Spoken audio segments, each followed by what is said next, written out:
Hello అండి, welcome back to our channel. ఈరోజు అయితే పిల్లల కోసం రైస్ ఫ్లోర్తో స్నాక్స్ చేస్తున్నాను, చూసేయండి. ఫస్ట్ అయితే ఒక హాఫ్ కేజీ దాకా రైస్ ఫ్లోర్ తీసుకున్నాను.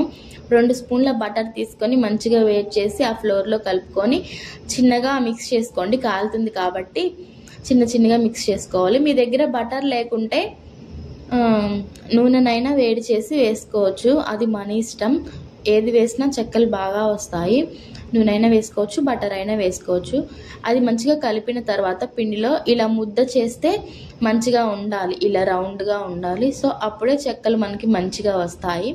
ఇది పక్కన పెట్టుకొని ఇందులోకి మనం కారం రెడీ చేసుకుందాం. దానికోసం అయితే ఒక 1/2 డజన్ పచ్చిమిర్చి తీసుకున్నాను, ఒక 10 దాకా వెల్లుల్లి రెబ్బలు తీసుకున్నాను, ఒక 2 స్పూన్ల జీలకర్ర, అలానే కొంచెం కరివేపాకు తీసుకొని వాటన్నింటినీ మంచిగా మిక్సీ పట్టుకోండి. రోట్లో అయినా దంచేసుకోవచ్చు, నేను రోట్లోనే దంచేసాను. తర్వాత ఆ నూరుకున్న దాన్ని మనం పిండిలో కలిపేసుకొని తర్వాత 1 కప్ దాకా నానబెట్టిన సగ్గుబియ్యం, అలానే 1 కప్ నానబెట్టిన శనగపప్పు ఉంటుంది కదా, అది వేసాను. మీ దగ్గర చిన్నగా ఉంటుంది కదా పప్పు, పెసరపప్పు ఉంటుంది కదా, అది వేసుకున్నా కూడా చాలా బాగుంటుంది. అది ఒక 2 స్పూన్లు వేసుకోవచ్చు. అలానే నువ్వులు వేసాను. నువ్వులు అనేవి మంచి హెల్త్కి చాలా మంచివి కదండి, సో నువ్వులు వేసాను. అలానే కొంచెం కరివేపాకు, 1 స్పూన్ దాకా ఉప్పు వేసి, ఉప్పు అనేది మీ టేస్ట్కి తగ్గట్లు మీరు యాడ్ చేసుకోవచ్చు. సో వీటన్నింటినీ మంచిగా కలిపేసుకోవాలి. పిండిలో మొత్తం కలిపేసుకున్న తర్వాత వేడి చేసుకున్న నీళ్ళు ఉంటాయి కదా, ఆ నీళ్ళలో 1 స్పూన్ దాకా ఉప్పు వేసాను. సో మొత్తం మీద 2 స్పూన్ల దాకా వేసానండి ఉప్పు. మంచిగా కలుపుకోవాలి. వేడి నీళ్ళు కొన్ని యాడ్ చేసుకుంటా చిన్నగా కలుపుకోవాలి. ఆ వేడి మీద ఉన్నప్పుడే కొంచెం కలిపితే జాగ్రత్తగా కలుపుకోవాలి. కలిపితే ఏంటంటే పిండి మొత్తానికి ఉప్పు అనేది పడుతుంది.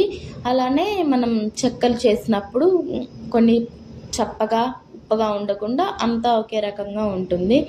అంతా మంచిగా కలుపుకున్న తర్వాత ఒక ముద్దలాగా వాటిని పక్కన పెట్టుకొని చిన్న ముద్దలుగా చేసుకోండి, రౌండ్గా. తర్వాత ఆయిల్ హీట్ చేసుకున్నాను, అంటే డీప్ ఫ్రైకి ఆయిల్ పెట్టేశాను. మనం రౌండ్గా చేసుకునేవి ఉంటాయి కదా ముద్దలు, అది పూరి ప్లేస్ మీద పెట్టి చెక్కలు చేసుకోవడమే. అది ఒత్తితే మంచిగా పల్చగా వచ్చేస్తాయి. మీ దగ్గర పూరి ప్లేస్ లేకుంటే మనం ఏదైనా కవర్కి ఆయిల్ రాసేసి అలా అయినా చేసుకోవచ్చు. పల్చగా చేసుకుంటే వచ్చేస్తాయి, పర్లేదు. ఏమంటే మనం పూరి ప్లేస్తో చేస్తే అన్నీ ఒకే రకంగా ఉంటాయి, పల్చగా ఉంటాయి, క్రిస్పీగా వస్తాయి. అది లేకపోతే ఇంకా మనం అలా కవర్ మీద ఒత్తేసుకోవచ్చు. తర్వాత బాగా వేడైన ఆయిల్ ఉంటుంది కదా, ఆయిల్ అనేది ఫస్ట్ హైలో పెట్టుకోండి. తర్వాత మనం చెక్కలు వేసేటప్పుడు మీడియంలో పెడితే ఏమంటే అన్నీ ఈవెన్గా కాలుతాయి. ఇలా కాల్చుకున్న తర్వాత గోల్డెన్ కలర్లోకి వచ్చిన తర్వాత తీసేసుకోండి. ఈ చెక్కలు అనేవి మనం ఫస్ట్ ఫ్రై చేసినప్పుడు కలర్ తక్కువగానే ఉంటాయి, ఆయిల్లో ఉన్నప్పుడు. పక్కకి తీసేసిన తర్వాత అవి రెడ్ కలర్లోకి వస్తాయి, రెడ్ డిష్లోకి. సో అప్పుడు మంచిగా క్రిస్పీగా అవుతాయి. నూనెలో ఉన్నప్పుడే మరీ ఎర్రగా వేయించేస్తే బయటికి తీసిన తర్వాత నల్లగా అయిపోతాయి, బాగోవు. అలా అయితే సరిపోతుంది. చూసారు కదా ఎంత బాగా వచ్చాయో.